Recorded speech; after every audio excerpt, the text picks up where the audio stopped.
think Michaelis is at Disneyland like once a week. And I'm like, you're mentally ill.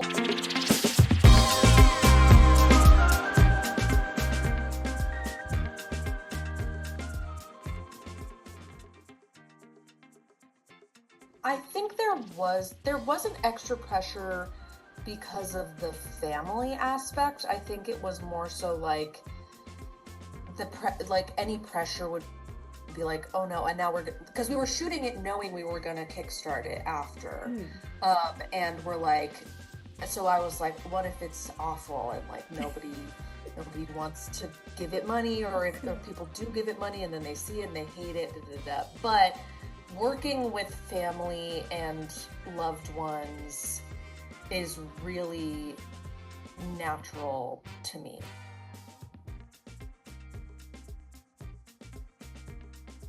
Yeah, well, it was just like a lot of drafts, a lot of different drafts. Just sort of like, I think what I was doing was like trying different sizes of the story, styles of the story, and then once we were actually about to go into production, then it was really like, how can we make this as cheap as possible?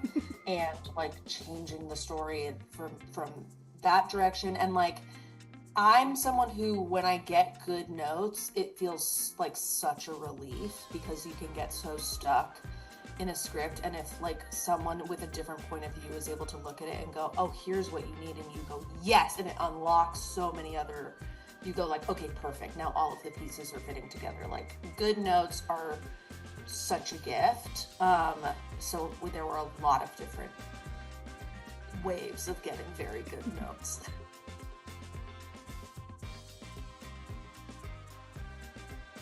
Yeah, I've like tried to have an office before. I'm like in our pseudo office right now that's like not even put together. But I normally have just like some TV on that I've watched a million times. I'll watch, like my favorite movies over and over again, or movies that are similar to what I'm writing to like inspire me, or see what I can like steal from,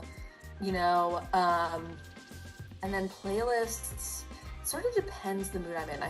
A lot of the time, like I speak Spanish, but like I'll put on like Rosalia or Bad Bunny or something, like, because I can't follow the Spanish as well. So it's like can be sort of in the background without like distracting, and it's like motivational and like it pumps me up. So yeah.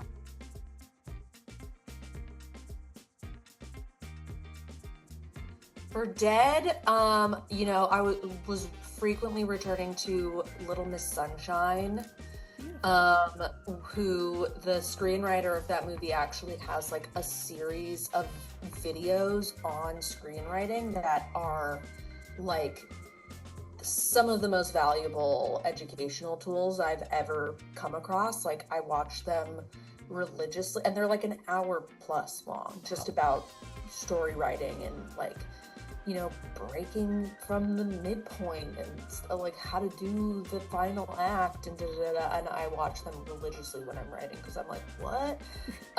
He also wrote Toy Story 3, so he's, extremely talented. So Little Miss Sunshine, Flirting with Disaster was a huge inspiration for this movie because of the familial elements, and like that. My mom has always really loved that movie because it's like Mary Tyler Moore. They just like seem like our family as well. And then when I'm in a flow and I'm not trying to get inspiration, I'll normally just put on like a season of Housewives that I love.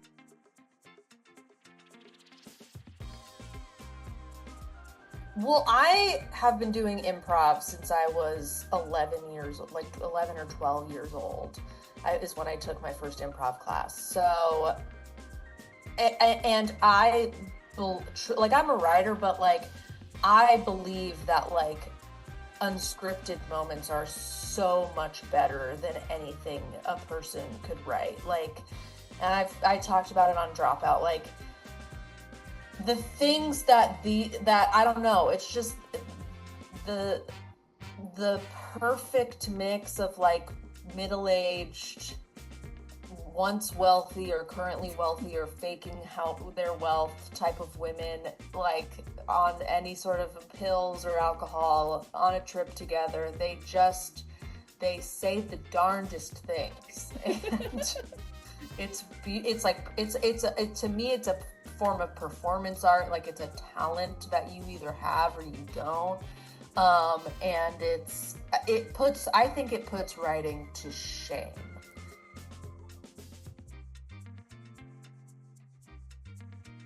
I like Disneyland, but I'm not like, Vic Michaelis is at Disneyland like once a week, and I'm like, you're mentally ill. Like, I'll go. I haven't been since I've had a kid. Like, I don't know. I don't have the stamina for that. But like, I like a Disneyland every several years, I think.